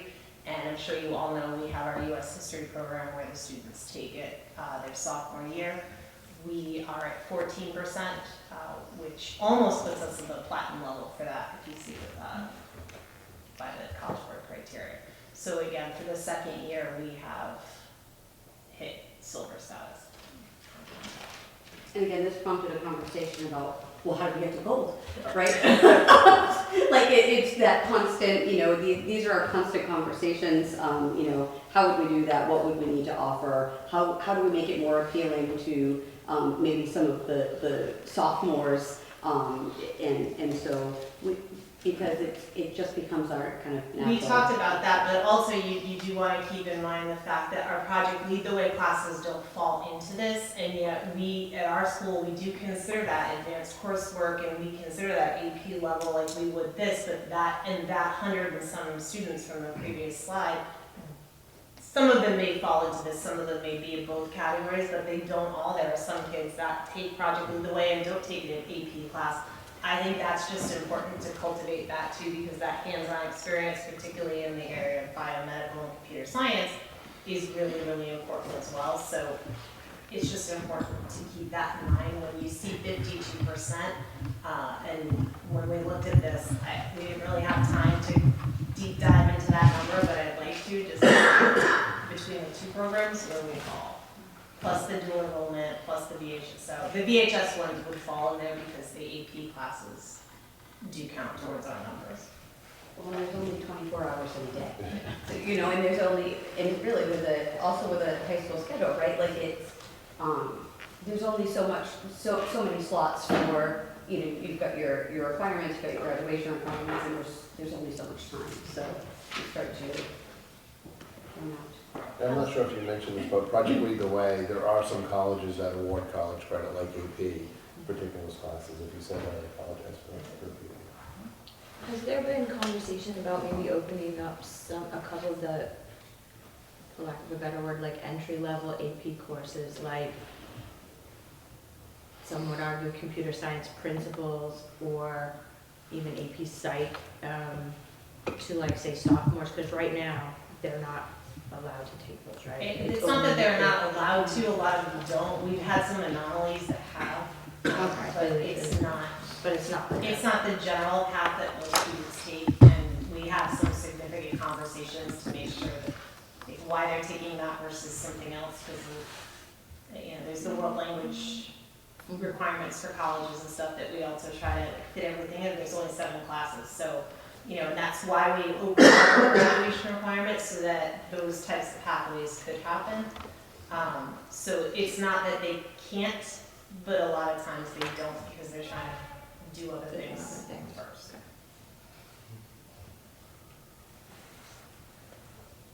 Which leads us to our school improvement plan. Do you want me to click and talk at the same time?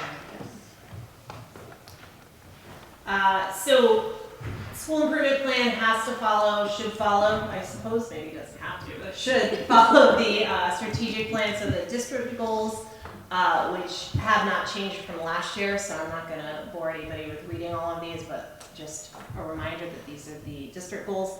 And because I don't often get the opportunity to be in front of you, find people to brag about what we've done, I'm going to.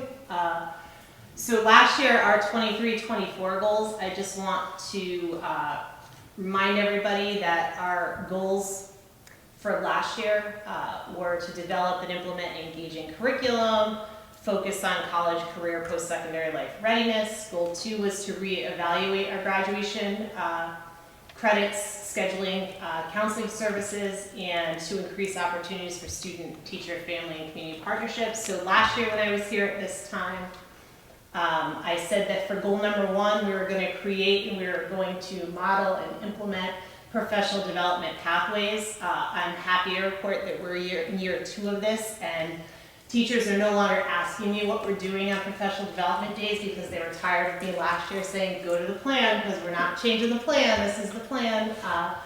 So we're in year 2 of it, and we have some really awesome things happening in terms of our building thinking classrooms model, to the point where after our first PD session this year, we had teachers sending mass emails to our entire faculty saying, you really should check out this person's classroom because this is really awesome that's happening in here. So there's a lot of excitement around these. We did implement this year our special ed pathway because of the new IEP. We have all of our special ed teachers in that plan. So that deviated a little bit from last year, but otherwise we're kind of rewinding and replaying with different people with the idea that over the course of 3 years, they will have hit 3 out of the 4 pathways. We said this is the one thing that we're still working on, but we did make strides in. We said we were going to create capstone distinction courses in each content area. So far, we do have capstone courses in science, in English. We talked about the internship program. Fine and Performing Arts is looking at implementing a capstone program. There is civics that is sort of a capstone experience with their projects. We are talking to the history department and the math department in terms of capstone projects for the future and capstone courses, with the goal of eventually getting to the point where graduation requirement would be that a capstone experience should happen before you graduate. We said we're going to implement internship and work study programs, and you can see that we've increased that. And we are planning for the implementation of additional pathway programs. The 2 that we are talking about are fashion design and early childhood. So I think we did really well with goal number 1. Goal number 2, we have completed the guidance curriculum that we said we were going to. That is online. Now, we did develop what I think was a very well attended, and the career fair was not really a career fair, it was a career day. And we received really positive feedback, both from the faculty, the students, and the people that came. We had probably 60, 65 people here last year. We rebranded our Credit for Life. We did that. We implemented that. We reviewed our graduation requirements. You all recall that. And we did begin embedding SEL college and career readiness into Blue Radar Block for grades 9 and 10. We are implementing this type of curriculum in all 4 grade levels this year. So we started with the seniors. Every guidance counselor met with their seniors during term 1 to talk about post-secondary planning. We are now doing our freshman curriculum for term 2. Term 3, they will go to the sophomores, and then term 4, the juniors. So every group will be meeting and getting face-to-face time with their guidance counselors and with various other people. And then again, we really are pushing the dual enrollment still. That's still a work in progress. we did our Blue Raider block. We continue to have students participating in committee work. Mrs. Ferrari, you were there. We worked last week on what you had asked me to do, which is look at some of our policies. We talked to the students about the dress code policy, which was a really interesting conversation because they were tougher than we were sitting in the meeting in some cases. So it was a really good conversation. We'll be coming to you later in the year with that. And again, the career fair and the credit for life. So that was what we kind of said we were going to do last year, and I feel like we made really, really positive strides. We kind of hit what we said we were going to do. So this year, we're back with 3 goals. Goal number 1 we talked about a little bit before, which was to implement a school-wide, initiative writing across all subject areas. So our professional development pathways are still focusing on that. We are doing our school-wide analysis. We are spending the year in our faculty meetings. Because we have these professional development pathways, we added faculty meeting time to really focus on this. And not only focus on the writing and the MCAS, but particularly in the wake of what happened with the election and MCAS, what other pieces of data do we have or need to have in order to really look and get a really good picture in terms of data as to what is happening in our classrooms. So we started that conversation. As you well know, when you start talking, you kind of go down rabbit holes we didn't get to as far as we wanted to in our last faculty meeting, so it's a work in progress with that. And then where are places in our curriculum, looking at our departments, where are places we can embed this writing across the curriculum in real targeted specific areas in the curriculum. And I am super, super excited about the last one, which is we are revitalizing, I can talk about this all night, but our new summer reading program, the Somerset Berkley Ed Foundation did give us a grant to move forward with this. So those of us that have students in elementary schools, we know that the best day of the year is Book Fair Day, or the night before Book Fair Day when the paper comes home. We are going to be doing a book fair for our students where our students are actually going to come down to the library and they're going to pick the book of their choice from a title of 60-ish books to go home and do summer reading on. And then during our first couple Blue Raider blocks of next year, we are going to do kind of book club with various, our staff members are gonna go into rooms and we're gonna really do some reading and writing discussions around these choices that students have made based on their interests. So I'm really, really excited about that. I can't wait to leave my own. I already know what book I want to read. Please make sure it's a list. I will definitely. So goal number 2, I also talked about we are really pushing into our Blue Raider blocks, making sure that that's useful time, not only in the academic setting for makeup work, but also making sure that we're maximizing time with our guidance team, with our, in some cases, our administrators, and not stepping on the toes of other curriculums. So this is time when they're jumping in and pushing in and meeting with small groups of their own caseloads. We continue to be vigilant about internships and dual enrollment, and we are going to get on this every week. I'm like, I gotta do this, but I promise I will do it this week, is we're going to continue to enhance the career day opportunities, send out surveys to students. What do you want to see at career day? And we did that after our last career day, so we did get some feedback from our students saying, you didn't have this, you didn't have that, and then we looked to kind of bring opportunities and information. And I think we had a lot of positive feedback from students. So students are excited this year about who's coming and who they're going to pick and choose to go to. So it's really cool. It's in April on the half day, and I invite all of you to come because it's really, really fun. And then goal 3 is an initiative that we've known we needed to do, and so we're going to focus. We already have a focus group on this, which is to develop and implement a comprehensive DCAP and SST model to ensure that supports are given to students across the board, academic, social, and emotional, We are going to provide targeted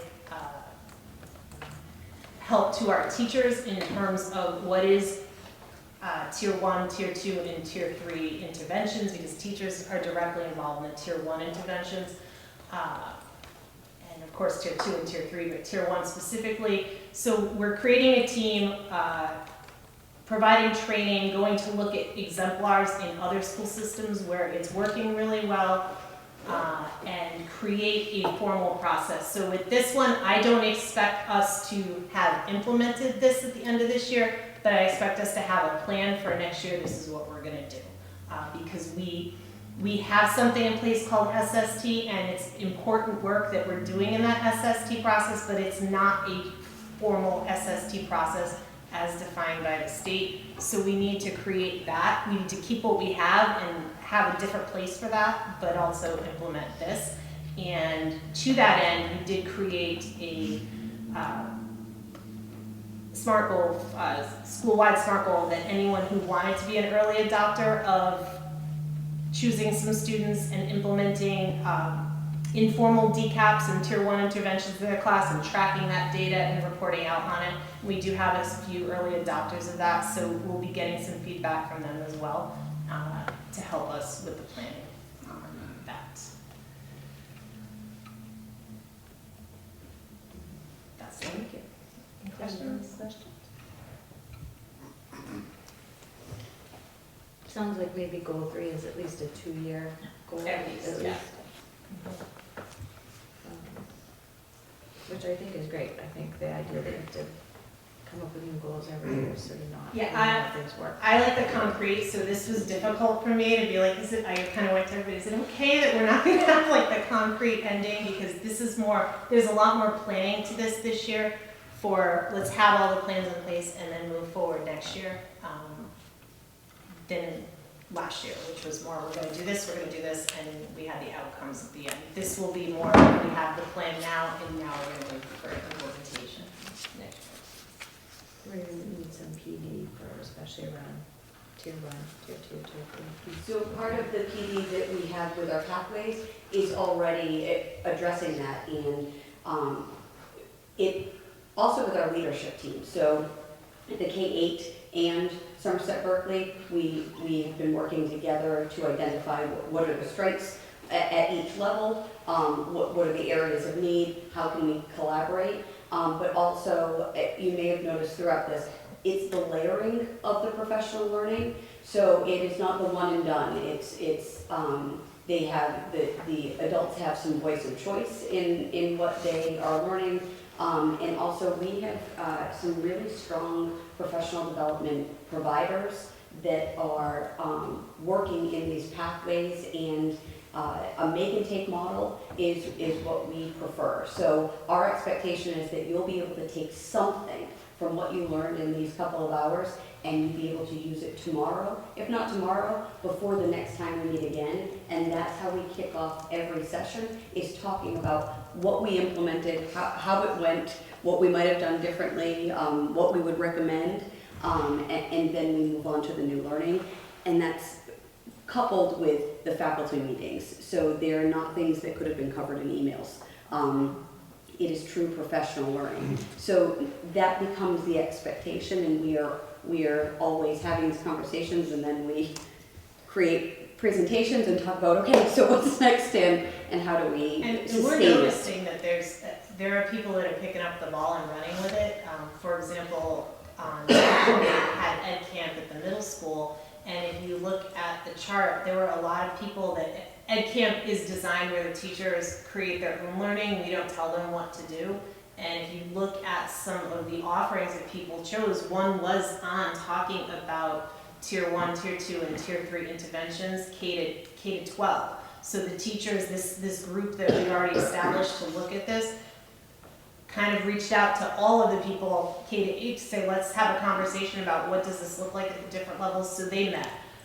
Some of our professional development pathways groups met because they wanted additional time to work on what we've been working on the half days. I know the special education pathway they met to talk about the new IEP on that day. So those things were generated of their report, not us telling them we need to do this. So there is some momentum that you can see growing from this, which is exciting to see, rather than just us telling them this is what we do. And we're having conversations at the secondary about tier 1, tier 2, and tier 3, and people are not saying, I'm sorry, what? Which is, it takes a long time, and it's different than the elementary who've been having some of these conversations for a really long time. And so that personalized learning piece, the targeted supports based on the student's needs, it really is what we are moving toward and recognizing. And there's overlap in all of the pathways in addition to our mentoring program, because we're offering those courses also. So the mentors and the new beginning teachers are getting those pieces as they come in and providing support. We've got our PE pathways, we've got our faculty meeting. There is a lot of adult learning, and that's translating into improved student outcomes. Thank you. Anyone have any questions? Just a comment. I want to thank you for actually reversing the order from putting the assessment first and the school improvement second, because obviously, you know, the peer pressure, as the superintendent mentioned, you have a lot of pressure from the community and all that. You know, if you read social media, it's always a great thing to read. It's worth reading for like 2 seconds. But it's a shame that they're not here, because they can see what the plan is and how you're always focusing on the student, the child. You know, it's not just about that score. Obviously, we want great scores, so I kind of, for myself, I appreciate that you had reversed the agenda items, because I think it encourages us to see what you're doing, and it's not only seeing what you're doing, it's how much how excited you get about talking about these things that would, you know, a normal person would be falling asleep, but you're just constantly. No, seriously, I'm like, when you're looking at the data. No, let me explain. When you're talking about data, all of those significant child data, and turning that into, again, a silver, I just think it's great. It motivates us, and I'm glad that we're able to give you the tools that you need. So.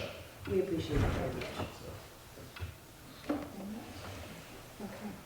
I think we accept the plan, Yes. right? Okay. So, thank you very much. A lot of work that goes into that. And we're looking forward to seeing some of the results. With that said, I would entertain a motion to accept the school improvement plan as presented. So moved. Second. Motion by Ms. Ashley. Too quick. So it's echo. Motion by Ms. Ashley, seconded by Mr. Fenstermaker. Anything further on discussion? Hearing none, all those in favor? Aye. Opposed? So voted. Thank you very much. Okay. The next. Speaking of falling asleep, Look, we're. I'm excited. I just would like to point out, we are 5 minutes ahead of schedule on the agenda, so let's keep that rolling. I just jinxed it. What? 5 minutes. I Never happens. Okay, the next item on the agenda under new business is a recap of the recent MASU joint conference and resolution voting results. Who wants to talk about that? We were there. We were there. Sasha and I were there. It was lengthy. It was not riveting. It was not riveting. It was lengthy. At the end of the day, the delegates voted to reaffirm all of the expiring resolutions. There were many amendments to several of the resolutions, so we're also not going to vote on anything that was amended, because we didn't feel we had that charge from the committee.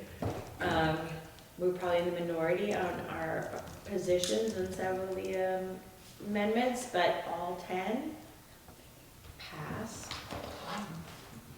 Some with amendments. Some with, several with amendments. Yeah. So there's that. Did they split them out? Or They both did, just done? yes, they moved the expiring ones first, that was helpful, and then took There were the, only 2 that went through at the initial vote, yeah, and everything else was held and discussed ad nauseam with amendments. And then not change. And then not really changing anything, so. Right, or like removing a, like one is third, or, you know. Yeah. So something that be careful, get out the they mentioned in advance of the delegate meeting was that previously, you know, it was the MASC board that was coming up with a lot of these resolutions. And so if this year it seemed like it was all over the place, that's because it's no longer coming from the MASC board, it's coming from the locals. So that's why it might seem like, where are we going with all of this? That makes sense, because it's coming from all different committees and people, so. Yeah, it was not a cohesive slate, No. but in any case, they are. So, So there you go. there you go. I don't know if anybody Will you attended both that. be volunteering next year? I think we're gonna pull a name out of the hat next year. Our names won't be in the hat. Told someone? So- Thanks to Mr. Fenstermaker and Mr. Machado who have sat through many of those meetings, so, thanks. I don't know if there's anything else, I know one of the workshops, I think we both attended, that I thought was really interesting was on special education and sort of capturing as much funding as possible, not leaving anything on the table. That was, I think, that was useful. There were, I think, a few nuggets in there. One of them was the rationale behind and steps to creating special education stabilization fund. And so, Yep, I didn't even know that that was a legal option, so it's something to discuss, I think. so that was interesting. I think that was probably the most interesting part to me. I don't know if anyone else. I felt like in looking at them, it's the same this is my 3rd year and I feel like it's the same things every year. So like, if you go 2 years in a row, and then the 3rd year, you're like, all right, now what else do I take? Because I feel like it's the same presentation. A lot of them are the same year after year, so it's hard to pick and choose which ones you want to go to. I think the first year, it's harder because you're like, oh, I want to do this at the same time as this, but after a couple of years, I think it's kind of hard to find one that you actually want to sit through, that you haven't sat through yet, so. I think going forward, there may be a lot of changes, both to the funding piece, given national politics, so that might change, and then also the Massachusetts vote regarding MCAS. So I think that things have been fairly status quo, and that might be changing, so It didn't seem as packed. to be I must say, determined. most of the rooms didn't seem as, Yeah. like sometimes you have people falling out into the hallway because they're kind of small, and I didn't see as much as that. Wasn't the weather It was pretty? nice. Yeah, it was Yeah. beautiful, yeah, it was, Yeah. I think some of those rooms, they opened up to be double rooms. maybe, okay. Because in previous, like last year, every room I went into, You're there on was, top of each you other. couldn't even find a place to stand, never mind sit. So I think they had less sessions this year, and they opened up some of those rooms that they thought the session might be more popular, and made it a little bit larger capacity, so. So a couple of good takeaways, but anyone have anything else? Okay. The next item on the agenda, staffing update, we have none to report. Correct. Stability is great. Next item on the agenda, Berkley and Somerset Public Schools update. Somerset friends, want to go first? Who, I don't know. Mr. Machado, Ms. Ferrer. Somerset update? We've had no meetings since our last meeting, so. Okay. Nothing to report. Ms. Solomon is not here. The only thing I do have, I hope, good news to report, which is that on election day, Berkley did pass step 1 of funding for the community school building project. not by a huge margin, but by a margin. Step 2 is actually this Thursday, there's a special town meeting, and that will need to receive a 2/3 vote in order to pass the second step of that hurdle. So 1 down, 1 to go. Folks in Berkeley, if you're watching this, town meeting, Thursday, 7 o'clock, community school. Can I ask, why is it a 2/3?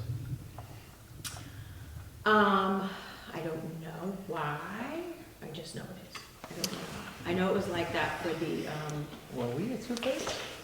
I think, override as well. It might be in our bylaws. I think they did their 2 votes opposite the way Somerset did theirs, because we had the town meeting first, and then we had the ballot vote to approve the funding second, right? And I think the first vote, I don't think we required a 2/3. I know we got more than 2/3, that's for Right. sure. We had like 70 or 80%, but I'm just wondering why 2/3.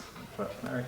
Well, I hope we get 70 or 80%. I hope so That too. would be great, but, so that is this week, and so pending the outcome of that vote, we may be moving And forward. hopefully it will rain and people can see the buckets throughout the school. as Yeah, well. I know, yes, the sludge coming up through the floor. Yep. Yep, right, you're dead, actually.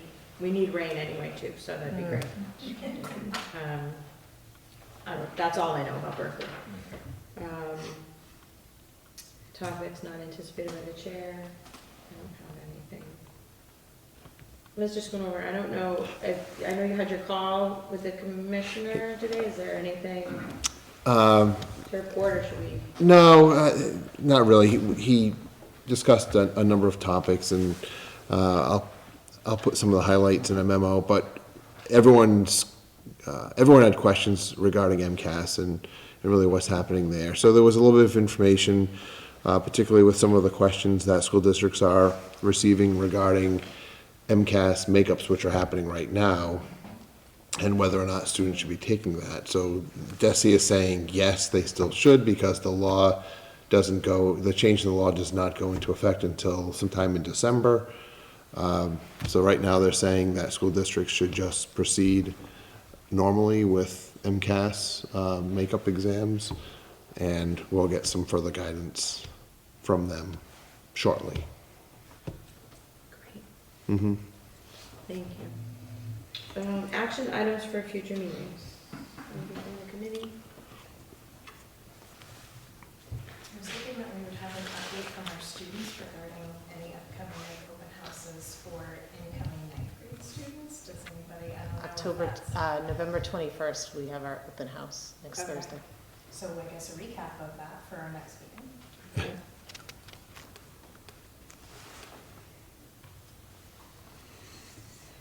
I knew it was the season. This Thursday. For open house. Okay. And that has gone in the, Mr. Allison's still here. He was kind enough to put it in the Sentinel, and it has gone out via email to Berkley and Somerset middle schools. And it's in the newsletter that you all just got via email from me, like 30 seconds ago. I forgot to send it to you this afternoon. I sent it to everybody else this afternoon. I'm sorry, I forgot about you guys. I know. Okay.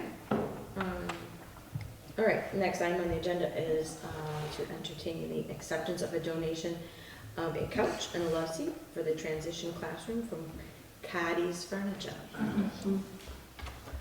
I think there was a explanation for the rationale for that in your folder. If you have any questions or anything to add, it's very straightforward. Okay, in that case, I would entertain a motion to accept the donation of the sofa and the love seat for the transition classroom from Cardy's Furniture. So moved. A motion by Mr. Fenstermaker, seconded by Ms. O'Brien. Anything further on discussion? Hearing none, all those in favor? Aye. Opposed? So voted. Thank you, Cardy's Furniture. Next on the agenda is to consider approval of minutes of prior meetings. We'll take first the open and executive session minutes of October 15th, 2024. I have a motion to accept those minutes as presented. So moved. Motion by Mr. Fenstermaker, seconded by Ms. Ferrer. Anything on discussion? Hearing none, all those in favor? Aye. Opposed, so voted. Next, I would entertain a motion to accept the joint and open session minutes, joint, open, and executive session minutes of October 15th, 2024 as presented. So moved. Motion by Mr. Fenstermaker, seconded by Ms. Ferrera. Anything on discussion? Hearing none, all those in favor? Aye. Opposed, so voted. At this time, is there any public input? If I may, I'll pull Mr. Machado.